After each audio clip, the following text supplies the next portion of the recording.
Hello, everyone, and welcome to Power of Attorney. I am your host, LeTonya Moore.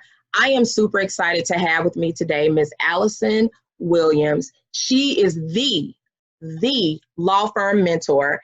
Allison, she actually works with solo and small firms. She's a business coach, and she helps them grow revenues, crush chaos in business, and make more money. Who wouldn't want to do that, right? I know I would. So you can actually visit her website. It's www.lawfirmmentor.com. So Allison, welcome to Power of Attorney. Hi, LeTonya. Thank you so much for having me on. And I just want to make one little correction. It's lawfirmmentor.net. Oh, I'm sorry, lawfirmmentor.net. And you gave that to me, but yet I still said .com. I had .com written down before, and then you gave me .net, so I apologize. That is absolutely okay. You know, we all are creatures of habit, so .coms are much more common than .nets, but I am unique, so I'm a .net. That's how you find us. Fabulous. So before we jump right into how you help businesses grow revenues and crush chaos, could you share with our audience, what was it that made you get into this law firm mentor space? Sure. So I have been a practicing attorney, a family law attorney for 16 years. And in 2013, a decade into my career, I decided that I was going to start a law firm and started my firm and was immediately overwhelmed.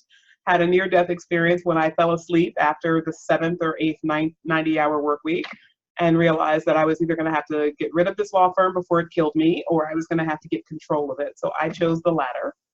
And in getting control of my law firm, I started working with business coaches, both those that work on the technical stuff as well as those that work on the mindset. And ultimately, through finding a series of professionals to help me, I was able to grow my law firm revenues 856% in 4 years. Wow. Wait. 856% in 4 years. Yep. First calendar year in business, I made a couple $100,000. And, you know, last year we were well on our way to $3 million. So Wow. I know what it is. I know what it is to make money in business, and I know what it is to struggle as well as to thrive. And so I was able to kind of piece together all the nuggets of information that I got. And what was most important for me was really how you evolve your thinking about things. That's really what helps you scale as opposed to just grow. And it's a hard concept to convey to people because until you start working with a coach, you think you're just going to get data dumps of here's how you market and here's how you sell and here's how you hire. But coaching is really so much more than that. So if you work with a real coach, they're going to be able to pull out of you much more than they give to you.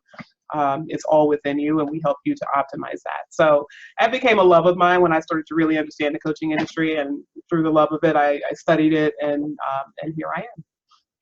I absolutely love this concept, and I knew that when I saw what you were doing, of course, in the marketplace, I said I have to interview her because I know for myself, you know, being a small firm, a small practitioner that operates with a lot of different industries, I've been that person that you described that has worked for, you know, a larger corporate entity. Like I was a government attorney. And like you, about, 10 years in, it was like, okay, I think it's time to, go to that next level. And again, getting to that point, even then of saying, okay, wait a minute, I gotta work smarter. So everything that you described, like I totally understand. And I've been there. And so when I saw what you were doing, I was saying, wow, this is fabulous, because how many small firms, whether you're a lawyer or accountant, these principles I'm sure can be applied really to any practitioner that provides professional services like we do. So tell us a little bit about what's some important first steps, because you went through a lot, you learned a lot, but what are some important first steps that these small practitioners can make in saying, okay, or what's that thing that made you say, I have to find a coach? So the people that I work with are usually lawyers that already have a business, meaning they're not just hanging a shingle for the first time. I do have a lot of friends in the industry that help people kind of launch their law firm. But once you have your business, whether it's making a little or enough and you're just not happy with what it is, what I really start to work with people on is kind of conceptualizing who you want to be in the marketplace. Because as a solo or small law firm attorney, the way that we often struggle is that we compare ourselves to the large firm and we say, well, I'm not the large firm. I don't have 30 years of experience. I don't have 500 lawyers to help me. It's just me. And there comes somewhat of a sense of inadequacy in that. So we first help people to overcome that and recognize that there's something authentically unique and special about each of us. And what people are really hiring when they buy your service is not your dollars, your degrees, your certifications, your X number of trials won, because they don't really understand what it means to win a trial. I mean, the fact that a judge could very much hear the facts, hear the law, and say, screw it, I'm going to do something different, is a realism, right? And how much you connect with the judge may be just as much a determinant as how qualified and capable a trial attorney you are.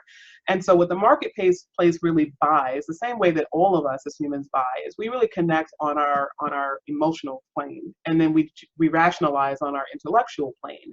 So in order to get a person connected to you on that emotional plane, they have to connect with who you are. And whether you know it or not, you may be relying on your dollars and degrees, but really what people are buying is you. So we help people to kind of identify who they are, and then we help them identify who they want to work with. So one of the things that I'm a big proponent of is having your ideal client avatar. That is not just coach speak or business consultant speak. You really need to know, do you want to work with men or women? Do you want to work with entrepreneurs or large business or small business?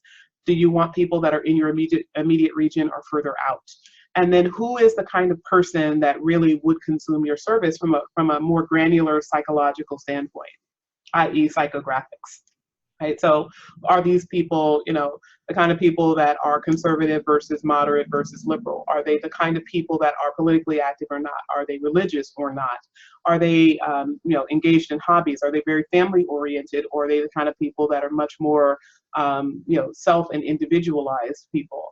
And, there's no right or wrong to this. There's no judgment associated with it. But knowing who that person is allows you to craft a message for them that connects with them. And when a person hears you speak their language, even if what you're saying from a legal standpoint is completely wrong, right? They're not going to care about it. They're going to be like, okay, this is a person that gets me. This is my kind of people. And that my kind of people feeling is what resonates in a person and gives them the energetic sense that you are the right one to help them. I love it, because one of the things that I've noticed and I've had people tell me is, you're not like other attorneys who I've spoken with. And so at first I was like, well, I'm not gonna lie, like I had those feelings of inadequacy, right? Like, does that mean I'm stupid? Like, what does that mean? And eventually I did ask, I said, well, I hear that all the time. Like, but tell me what that means to you. And it was exactly what you said. I feel like you care about my business, or I feel like you care about my situation versus just time's up, time to go, even though, time really was up. So I get that. I know that I've had that experience. So, okay. So they get their avatar, they learn from you how to speak their language if they're not already doing it, how to connect with their avatar. And at that point, then what? And let me tell you why I asked that question, because what I've also seen, and I've also talked to some of my colleagues who have been struggling, and I was like, you are doing way too much, right? Like you are just really doing way too much. And so at that point, they have their avatar. Is the next step to really clearly define and look at the service offerings that they're having, or what is your recommended next step? So a lot of people start their law firm with door law, right? Whatever walks in the door, that's who I serve, right? Or whoever has a check, I've got a service to sell them. And I'm very much opposed to that. I tell people, as scary as it is, building a niche and really staying in your niche is going to give you a lot more traction, and it's going to get you a lot more clients sooner. And I know that sounds off to a lot of people. So let me explain. So I'm a family law attorney. And so I help people with lots of different family law issues: custody, divorce, child abuse and neglect, domestic violence. But if we're talking about a divorce, you have a husband and a wife, traditionally. Sometimes you have same-sex couples, but let's just go with husband and wife for ease of reference. So if you have a husband and a wife, one might argue, well, if I just focus on wives or if I just focus on husbands, I'm cutting out half the marketplace. But the distinction there is that when you just become the husband's attorney or the father's attorney, that message is going to resound not only with the husband, but also with wives who want to be pro-father. So you're going to be able to create a message that is going to be very crystal, very clear, and the people who are over here in this niche are going to want you more because you're going to be the inevitable choice. So of all the husbands that are out there, you cannot serve them all, just like you cannot serve all the wives. So when you feel like you're cutting off half your marketplace, all that you're doing is making a smaller pond for you to fish in. So when you're in that smaller pond, you get more traction off of that. So we really help people to figure out what their niche should be. And I'll give you an example of how profound this is. I learned this really through my own intuitive sense. I will be candid. I knew nothing about marketing, nothing about business when I was an associate attorney. But as an associate attorney, I loved family law. And one day I encountered a case involving a woman accused of child abuse. And the way that the system treated her really bothered me. So I had to kind of go in there with guns blazing, even though she had some pretty bad facts on her side. And I couldn't find anyone to help me. And so I had to do a lot of research, a lot of legwork, and I got in there. And I started to love those cases. I started to love how I was helping people, and I started to see that I was making a much bigger difference than even in divorce world, where you can definitely make a big difference. So it became my passion. But everybody told me, you're not going to make money doing that, right? Dependency cases, 98% of those cases in our state are handled by the public defender's office. So there's only 2% of the people left. And I was like, well, who's servicing that 2%, right? The people servicing that 2% are well-intentioned family law attorneys that don't know what they're doing. Because they're not in that court every day. They're not in that world, and it's a very different world. And so I said, well, I don't know that there's enough work, but I'm just gonna, hedge my bets and throw it out there. And next thing you know, child abuse and neglect became a multi-million-dollar enterprise. That's what I'm known for throughout the state. I lecture on it. I teach judges. I teach lawyers. I'm in the community teaching it. I've been on national TV. I've been on Katie Couric, all about child abuse and neglect. So clearly there was a need for it. The feeling that I had that there was a need for it was not something that I fabricated. The gut, the very fact that I had a desire, the means and ways for us to get there were there. And I didn't realize that at the time. I learned that actually from one of my favorite books, Working with the Law with Raymond Hollywell, which is all about universal law. But this whole idea that if you have a desire for something, the way to get there is there. But you have to step in faith to know that. And I think what stops us a lot of times is that we go with traditional knowledge and traditional wisdom, and we say, well, I should be doing something that there's a lot of people interested in so that I can really get out there and there's a market for it. But many times it's that very small granular piece that you're not necessarily seeing in the marketplace that there is a need for that you could offer that can give you a lot more traction. So the second thing beyond niching is really expanding your niche, right? So you have to get very small to start, and then you have to start making pathways for additional revenue from the things that you've created. So when I started with child abuse and neglect, I represent people in court. And then when I felt that there wasn't enough of that work, or I felt other people coming into that space, I started representing people in agencies. And when I started to hear that people were advertising to do agency work, I started going to the appellate division. And then once I saw that there were people doing it in the appellate division, I started advertising myself as the child abuse expert, not using that word, no worries court, I'm not using that word. The child abuse attorney in divorce world. So I was like, there's an endless array of divorce. I'll just be the liaison that gets you your child abuse issues addressed in divorce world. So I started to expand my marketplace from a very, very small, very, very strategically placed niche. So you can take your niche and then you can expand it so that you become the expert on that topic, and that topic can then go in different places. And that's really how you take something very small that has very little potential that you can see, create the potential because the potential is really there, and then expand it into different markets so you can get a lot more money. Yeah, absolutely. I love that. And first of all, thank you for sharing, because I think that most of the time, and a lot of the information out there is a little bit erroneous. If people really feel like if they utilize, I'm from the South, so, buckshots, right?